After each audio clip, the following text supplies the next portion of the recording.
Captain Jake Morrison was drinking his morning coffee when the alarms started screaming. He put down his cup and walked to the bridge of the UES Liberty.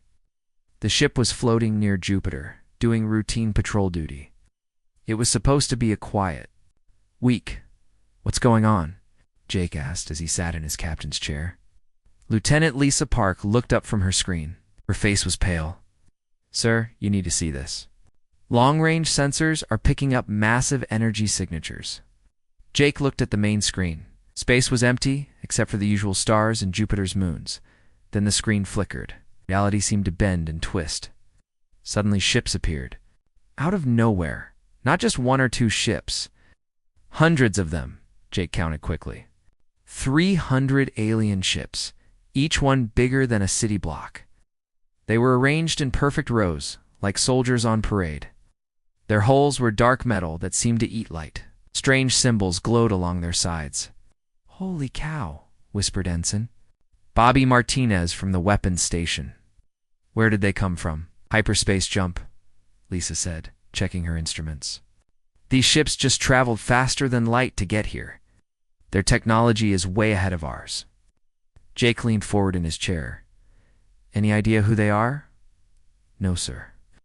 But they're broadcasting on all frequencies. Should I put it on speakers?" "Do." The bridge filled with a deep, booming voice. It spoke perfect English, though it sounded like it came from a machine. "Attention, primitive species of the third planet. You will listen and obey. We are the Zephyrian Empire. Your world now belongs to us. Your people will become workers for the Empire. Your ships will be destroyed. Your cities will be cataloged. Resistance is pointless. You have 12 of your time units to surrender completely." The message repeated 3 times, then stopped. Bridge was quiet for a moment. Jake looked around at his crew. Lisa was staring at her screen with her mouth open. Bobby looked scared. The other officers seemed frozen. Then Jake started laughing. It wasn't a nervous laugh or a scared laugh. It was the kind of laugh someone makes when they hear a really good joke. He laughed so hard he had to wipe tears from his eyes. "Sir?" Lisa asked. "Are you okay?" Jake took a deep breath and tried to stop laughing. "I'm fine. It's just... Did you hear that speech? It sounded like something from a bad movie." "Sir." "There are 300 alien warships surrounding our solar system," Bobby said. "This isn't funny." "But it is," Jake said, grinning. "These guys just flew across the galaxy to tell us we're primitive. They gave us a surrender demand like we're going to roll over and give up without a fight. Have they done any research on humans at all?" Lisa checked her instruments again. "Sir, their ships are huge. Each one could probably destroy a city. Weapons are charging up. I think they're serious about this." Jake nodded. "I'm sure they are." Lisa had opened a channel back to them. "Sir, you heard me?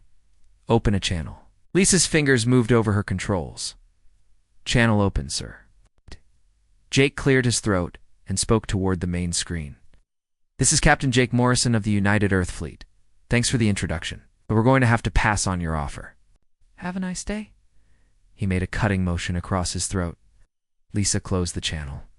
"Sir," Bobby said, "did you just tell 300 alien warships to go away?" "Pretty much, yeah." Jake turned to Lisa. "Get me Admiral Carter on priority 1. Use the quantum communicator." "Right away, sir. Within 2 minutes." Admiral Dan Carter's face appeared on the screen. He was sitting in his office at Earth Command. Behind him, Jake could see other officers running around looking very busy. "Jake, please tell me you did not just reject an alien surrender demand." "Okay, I won't tell you that." Admiral Carter rubbed his forehead. "Jake, I'm looking at satellite feeds right now. There are 300 ships out there. Each one is the size of a small moon. They have weapons that could turn our cities into glass. And you told them no?" "Well, when you put it like that, it sounds bad," Jake said. "But Dan, did you hear their speech? It was the most arrogant thing I've ever heard. They called us primitive. They think we're going to just give up because they have big ships." "Don't." "We usually surrender when someone points enough guns at us." "That's the thing, Dan. These aren't just guns.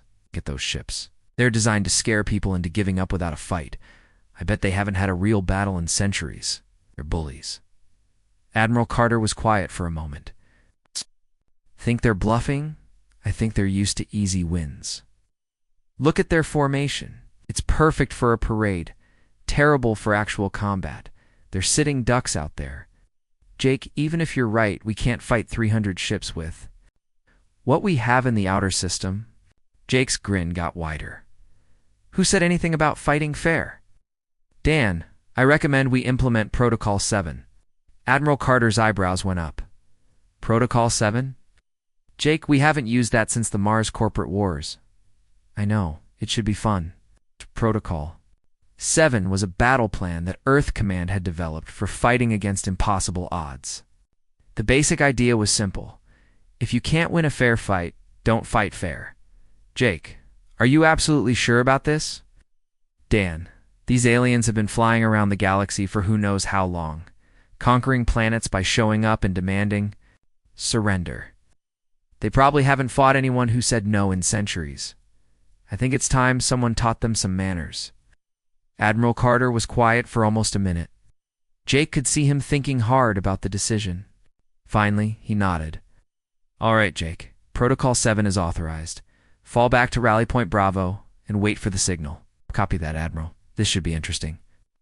Jake turned to his crew. Lisa, send a message to all Earth ships in the outer system. Tell them to fall back to Rally Point Bravo. Make it look like we're running scared. Yes, sir.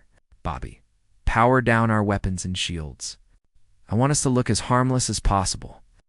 Sir, are you sure that's a good idea? Trust me, Bobby. Sometimes the best way to win a fight is to make your enemy think they've already won. As the Liberty and the other Earth ships began to retreat toward Mars, Jake watched the alien fleet on his screen. They were already moving into attack formation, probably thinking the humans were about to surrender or run away completely. Jake poured himself another cup of coffee and settled back in his chair. This is going to be the best day ever, he said to himself. He had no idea how right he was. Supreme Commander Vex High watched the human ships retreat with satisfaction. Small vessels looked like toys compared to his massive war fleet. Their hulls were simple metal, their weapons were basic energy cannons, and their shields were weak. This would be another easy victory for the Zephyrian Empire, Commander, his tactical officer reported. The human vessels have pulled back to the fourth planet. Our sensors show approximately 50 ships gathering there. Vexai's mandibles clicked in amusement. Mandibles were like jawbones, but they moved sideways instead of up and down. When Zephyrians were happy or amused, they made clicking sounds. 58. Ships against our 300, Vexai said. These humans are either very brave or very stupid. Shall we proceed with the attack, Commander? Yes. Use standard formation 7. It should take less than an hour. The Zephyrian fleet began moving toward Mars in perfect order. Each ship knew exactly where to go. It had done this same attack pattern on hundreds of worlds. It always worked. What Vex High did not know was that those 50 human ships near Mars were not the real threat. Lieutenant Colonel Amy Brooks floated inside the cockpit of her stealth ship, the Nighthawk. Around her, 39 other invisible ships waited in the asteroid belt between Mars and Jupiter. The asteroids hid them from the alien sensors. Amy looked at her tactical display. Each dot on the screen represented one of the alien ships. They were all moving in the same direction, following the same pattern. They had no idea that 40 human ships were watching them.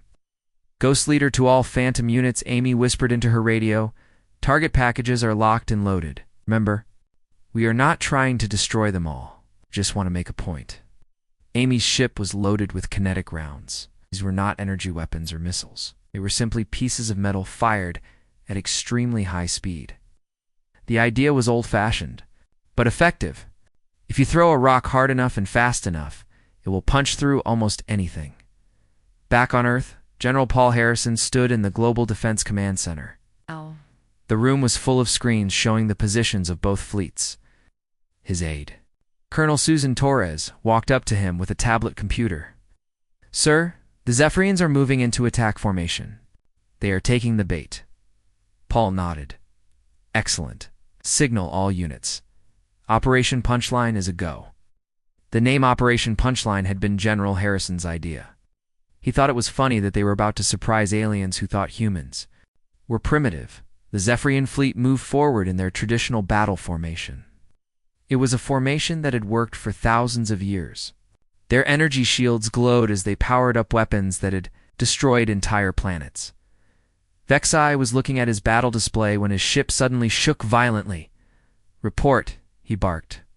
"Sir, we have been hit by weapons fire." "But sir, this is impossible."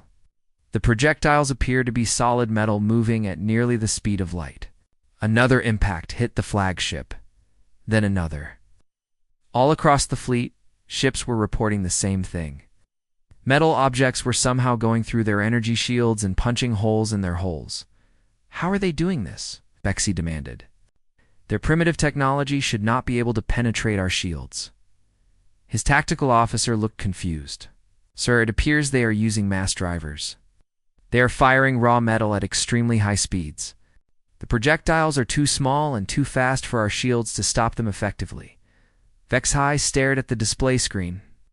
In all of the Empire's long history, no one had ever thought to simply throw metal objects at their ships. It was so primitive, so crude, and so unexpected that it actually worked. The human ships in the asteroid belt continued firing. Each shot was carefully aimed at non-critical parts of the Zephyrian ships. They were disabling engines, weapon systems, and shield generators. They were not trying to kill anyone. They were just making sure the alien ships could not fight back. "Sir," another officer called out, "we are receiving a transmission from the humans." "Put it on screen," Vexai ordered. Captain Jake Morrison's face appeared on the main display. He was sitting in his captain's chair, and he was laughing. Not just smiling, but actually laughing out loud. "Sorry about that," Jake said, wiping tears from his eyes. "We just could not help ourselves. You guys came here with energy shields designed to stop energy weapons, did you not? That is adorable." Vexai's mandibles clicked rapidly. This was a sign of extreme anger in Zephyrian culture. "You dare mock the Zephyrian Empire," he demanded. "Mock? Oh no, we are not mocking you," Jake replied. His expression became more serious. "For a moment, we are just surprised. See, Commander, we have been fighting each other for thousands of years. We've gotten pretty good at it. And one thing we learned early on is that the best weapon is usually the one your enemy is not prepared for." Another wave of metal projectiles slammed into the Zephyrian fleet. 3 more ships lost power and began drifting helplessly. "The thing is," Jake continued, "you guys seem to have gotten comfortable. When was the last time you fought someone who did not just roll over and surrender immediately?" Vexai realized that Jake was right. The Empire had not fought a real war in over 500 years. Every species they encountered either surrendered immediately or was so weak that the battle was over in minutes. "Your ships are impressive," Jake said, "but they are designed to intimidate, not to fight. Your weapons are powerful, but they are all energy-based. Your shields are strong against energy weapons, but they do nothing against good old-fashioned kinetic force." More human ships appeared on Vexai's sensors. They had been hiding behind planets and moons, waiting for the right moment. There were not just 50 human ships, there were over 200. "How many ships do you have?" Vexai asked. Jake smiled. "Enough. But here's the really funny part, Commander. Wait, we are not even using our best weapons. These are just our patrol ships and cargo haulers. Our real warships are still back on Earth, waiting to see if you have any friends coming to help you." Vexai looked at his tactical display. 47 of his ships were now disabled. His weapons could not lock onto the human ships because they were too small and too fast. His shields were useless against their primitive weapons. "What do you want?" Vexai asked. "Right now. We want you to power down your weapons and prepare to be boarded. Do not worry, we are not going to hurt anyone. We just want to have a little chat about how things work in this part of the galaxy." Vexai had never been in this situation before. The Empire always won. The Empire was always stronger. The Empire was always in control. "And if we refuse?" he asked. Jake's smile got wider. "Then we will keep throwing rocks at you until you change your mind. We have lots of rocks, Commander. This is an asteroid belt." For the first time in his long military career, Supreme Commander Vexai of the Zephyrian Empire was completely out of options. His mighty fleet had been defeated by humans throwing metal objects at high speed. He looked around his bridge at his confused and frightened crew. Then he looked back at the screen where Jake Morrison was waiting patiently for an answer. "We surrender," Vexa said quietly. Jake nodded. "Smart choice, Commander. Let us talk." The emergency meeting on the Zephyrian homeworld was not going well. Supreme Admiral Kethmer paced back and forth in front of a large holographic display. The display showed the disaster at the human solar system. 47 disabled ships, 0 human casualties. It was the worst defeat in Empire history. "Explain to me again how this happened," Kethmer growled to the assembled military leaders. Fleet Commander Yixtal shifted uncomfortably in his chair. "The humans used kinetic weapons, Supreme Admiral. Simple metal projectiles fired at high velocity. Our shields were not designed to stop such primitive attacks." "Primitive?" Kethmer stopped pacing. "They defeated our Grand Fleet with primitive weapons?" "Yes, sir. And Supreme Admiral, there is more. The humans sent a message after the battle." Kethmer's eyes narrowed. "What kind of message?" "They are returning our crews unharmed. All 47 ship crews are being treated well," the humans said, and I quote, "Thanks for playing. Better luck next time." The room erupted in angry chittering. Zephyrians made this sound when they were upset or insulted. The idea that someone would treat their mighty fleet like a game was unthinkable. "What do we know about these humans?" Kethmer demanded. Strategic analyst Nexui activated another holographic display. Images of Earth and human technology appeared. "In the air, they are a young species, Supreme Admiral. Only about 5,000 years of recorded history. They still use chemical rockets for some of their space travel. Energy production is basic compared to ours. By all our measurements, they should be centuries away from being any kind of threat. Gosh. And yet they made our best fleet look like amateurs," Kethmer said bitterly. "Sir, our intelligence division has been monitoring their communications since the battle. The entire fight has become entertainment for their population. They are calling it the most one-sided victory since something called the Battle of Marathon." "What is the Battle of Marathon?" Nexui checked his notes. "It was a battle. From their ancient history, a small human army defeated a much larger invading force through better tactics and strategy. Sir, they have thousands of similar battles in their records. Seem to actually enjoy being outnumbered." Kethmer sat down heavily in his command. "Chair, you are telling me that these humans have been fighting each other for their entire history?" "Yes, sir. And not just small conflicts. They have records of wars that lasted decades, involving millions of soldiers. They have weapons designed specifically to kill other humans. They study military strategy like we study art. How many wars have they fought?" "Sir, they appear to be almost constantly at war somewhere on their planet. Even when there is peace, they spend time preparing for the next war. They have schools dedicated entirely to teaching military tactics." The room was quiet as the Zephyrian leaders absorbed this information. The Empire had conquered hundreds of worlds, but they had always been peaceful worlds. Planets full of farmers, traders, and artists. They had never encountered a species that spent most of its time learning how to fight. Meanwhile, in Earth's solar system, things were much more relaxed. The captured Zephyrian crews were being housed in comfortable facilities on Luna Base. They were treated more like confused tourists than prisoners of war. Dr. Helen Rodriguez was Earth's chief expert on alien biology. She was conducting interviews with the Zephyrian prisoners to learn about their culture. The alien she was talking to, a minor officer named Texrin, seemed genuinely puzzled by human behavior. "I do not understand," Texrin said through the translation device. "Why have you not executed us, or at least put us in proper prison cells?" Helen looked up from her notebook. "Why would we do that? You were just following orders, right? Besides, this whole situation is kind of our fault. Your fault?" "Well, yes. We should have been more welcoming when you first arrived. Maybe sent a diplomatic message or something. Ged, we let you fly all the way out here just to get embarrassed. That was rude of us." Texrin's confusion grew deeper, but we came. "To conquer your world and enslave your people." "Right, and we stopped you. No big deal. But I have to ask, what made your leaders think 300 ships would be enough to conquer Earth?"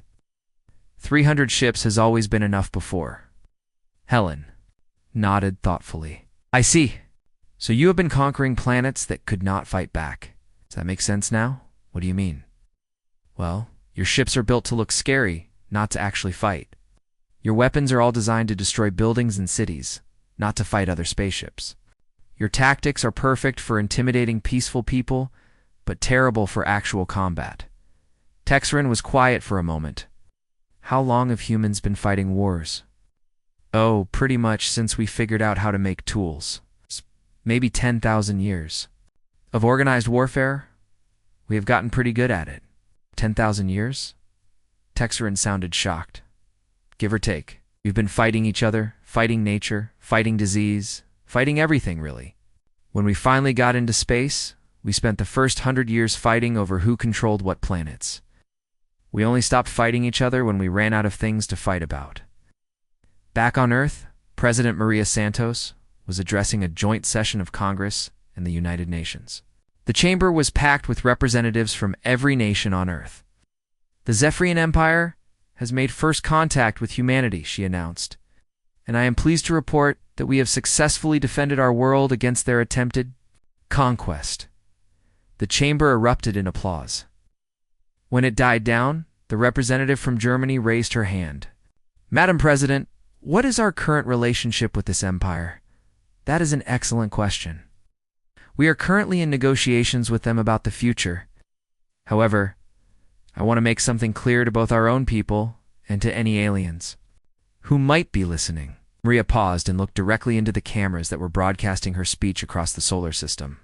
Humanity does not surrender. We do not bow down to bullies. We do not give up our freedom because someone has bigger guns. We'll always defend ourselves, our allies, and anyone else who cannot defend themselves. If that makes us dangerous, then so be it. The applause was thunderous. However, Maria continued, we are also not conquerors. Do not want to rule other species. We want to trade with them, learn from them, and help them if they need it. But we will not be pushed around. 3 days later, Admiral Jake Morrison received a priority message from Zephyrian High Command. He was in his office aboard the Liberty, still anchored near the disabled alien ships. Admiral Morrison, the message began. This is Supreme Admiral Kethmer of the Zephyrian Empire. We wish to discuss terms for the return of our crews and ships. Jake smiled and opened a return channel. Admiral Kethmer, this is Admiral Morrison. I would be happy to discuss terms. But first, I have a question. Are you planning to try this again with more ships? There was a long pause before Kethmer replied. No, Admiral. Admiral? We have learned that humans are not the easy target we expected. Good. In that case, here are our terms. You can have your crews and ships back immediately. All we ask is that you spread the word to other species that Earth is under human protection. Anyone who wants to trade or make friends is welcome. Anyone who wants to conquer us is going to have a bad day. That is all? That is all? Oh, and Admiral, you might want to rethink your military strategy. The galaxy is a big place, and humans are not the only species that might surprise you. As Jake ended the transmission, he could not help but smile. The Zephyrian Empire had come looking for easy prey and found apex predators instead. More importantly, they had learned that there were still species in the galaxy willing to fight. For their freedom, the word would spread quickly through the Empire. Earth was not to be touched. Maybe, just maybe, other conquered worlds would start to wonder if they could fight back too. 6 months after the Battle of Seoul, Ambassador Ron Peterson stood on the observation deck of the newly built embassy station. The station orbited Earth and served as a meeting place for different alien species. Through the large windows, he could see ships arriving and leaving constantly. Some were human ships, but many were alien vessels from across the galaxy. Ambassador, his assistant, Lieutenant Sarah Kim, walked up with a tablet computer. The morning reports are ready. We have 17 new requests to join the Free Trade Alliance, 12 requests for defense agreements, and something interesting from the Zephyrian Empire. Ron raised an eyebrow. What do the Zephyrians want now? They sent a formal apology. For their invasion attempt, their new government wants to establish normal trade relations. They're also asking if we would be interested in providing military training services. Ron laughed. Military training? They want us to teach them how to fight? Specifically, they want to know how to defend against kinetic weapons and unconventional tactics. Their military academies have received over 10,000 applications from young Zephyrians who want to learn human fighting methods.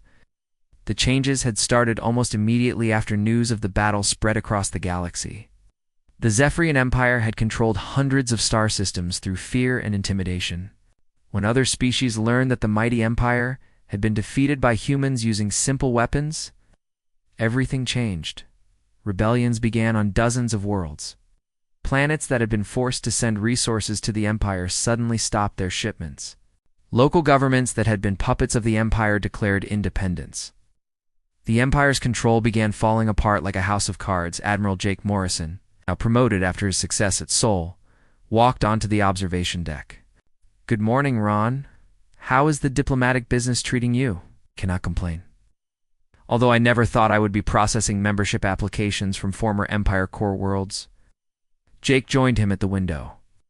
"It is funny how things worked out.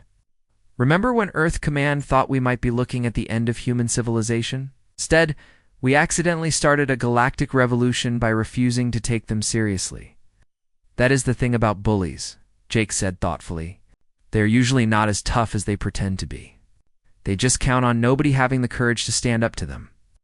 On the main screen in the observation lounge, a news report was playing. The reporter was a young woman named Katie Wells, broadcasting from the former Zephyrian capital world.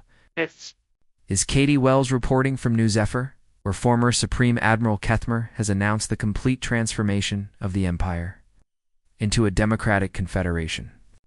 When asked about the dramatic change in policy, the new president of the Zephyrian Republic had this to say. The screen switched to show Kethmer. He looked very different now. Instead of his imposing military uniform, he wore simple civilian clothes. His manner was humble and thoughtful. "Humans taught us something very important," he said to the camera. "Real strength is not about having the biggest weapons or the most ships. Real strength is about being willing to stand up for what is right, even when the odds are against you. We spent so many centuries being an empire that we forgot how to be decent people." The image returned to Katie Wells. The former empire is now Earth's third largest trading partner. Joint human Zephyrian exploration missions are already being planned for next year.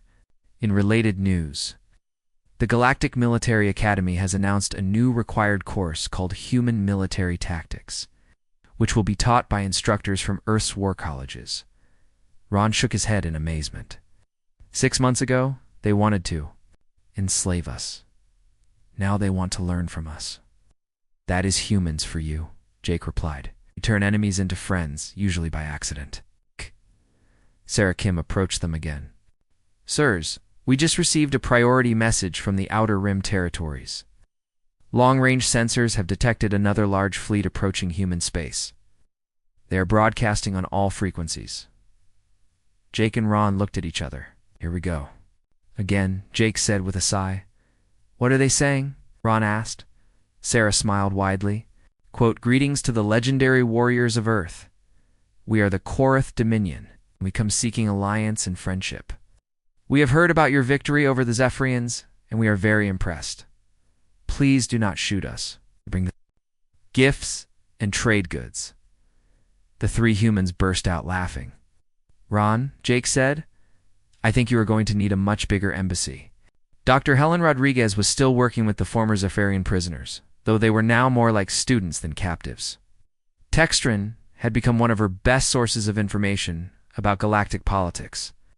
"Dr. Rodriguez," Textrin said, "during one of their regular conversations, I have been thinking about something you said months ago." "What was that?" "You said that humans enjoy being outnumbered." "I thought you were joking, but now I understand what you meant." Helen looked up from her notes. "Oh, what do you understand?" "Humans do not see impossible odds as a reason to give up. We see them as a challenge to overcome. When my people encountered a superior force, we surrendered. When humans encounter a superior force, you look for ways to win anyway." "That is a pretty good observation, Textrin. Is it true that humans once fought a war that lasted for over 100 years? The 100 Years' War?" "Yes. Though it was actually more like 116 years, with some breaks in between. Textron was quiet for a moment. My people have never fought a war that lasted more than a few weeks. We always either won quickly or surrendered quickly. Approaches to conflict, I suppose? Doctor, may I ask you something personal? Sure. Are humans afraid of anything? Helen thought about the question seriously. Of course we are. We are afraid of lots of things. Death, pain, losing the people we care about. The difference is that being afraid does not stop us from doing what we think is right, even when you are badly outnumbered, especially when we are badly outnumbered. Some of our greatest heroes were people who stood up to impossible odds because it was the right thing to do. Back on Embassy Station, more ships were arriving every day. The Free Trade Alliance had grown from just Earth and a few rebel worlds to over 50 different species. Former Empire colonies were joining almost weekly. President Maria Santos arrived for the official opening ceremony of the Galactic Council chambers. Representatives from dozens of worlds would meet here to discuss trade, defense, and cooperation. Madam President, Ron said as he greeted her at the airlock. Welcome to Embassy Station. Thank you, Ambassador. This is quite impressive. How many species are represented here now? 63 and counting. We have trading posts, cultural exchange programs, and joint research projects. The Zephyrians alone have sent over 1,000 students to study at our universities. What are they studying? Everything. Engineering, medicine, agriculture, and yes, military tactics. But mostly, they want to learn about democracy and individual rights. Apparently, those are new concepts for most of them. Maria nodded approvingly. And the other species that are joining us? Similar stories? Most of them were conquered by someone at some point. The Empire, the Korath Dominion, the Stellar Federation. They all want to learn how to defend themselves. As they walked through the station, Maria could see the incredible diversity of species that now called this place home. There were the insect-like Zephyrians, the tall blue-skinned Korath, the small fuzzy Polani, and dozens of others. You know what I find most interesting? Maria said to Ron. We never intended to start a revolution. We just refused to be conquered. But that simple act of defiance changed everything. Sometimes that is all it takes, Ron replied. Someone has to be the first to say no. That evening, Jake Morrison stood in his quarters aboard the Liberty, looking out at the stars. His communications officer called him to the bridge. Admiral, we are receiving a message from Earth Command. Priority Alpha. Jake made his way to the bridge. Admiral Carter appeared on the main screen, but he was smiling this time. Jake, I have some interesting news. The Galactic Survey Corps has just finished their latest report on territorial changes in our sector. In the 6 months since the Battle of Sol, over 200 star systems have declared independence from various empires and joined the Free Trade Alliance. 17 different species have abolished slavery in their territories. 9 former military dictatorships have transitioned to democratic governments. Jake whistled softly. All because we threw some rocks at alien spaceships. Apparently so. The report concludes that humanity has become the single most influential species in this part of the galaxy. And we did it without conquering anyone or firing a shot in anger. Just goes to show, Jake said. Sometimes the best way to win a war is to make everyone realize they do not need to fight in the first place. As the stars wheeled overhead, ships from dozens of worlds continued their peaceful journeys to and from Embassy Station. The galaxy was changing, and at the heart of that change were the humans who had looked at an empire and simply refused to be impressed. The Zephyrians had come expecting easy prey and found teachers instead. They had learned that true strength came from protecting others, not conquering them. And perhaps most importantly, they had learned that freedom was worth fighting for, no matter the odds.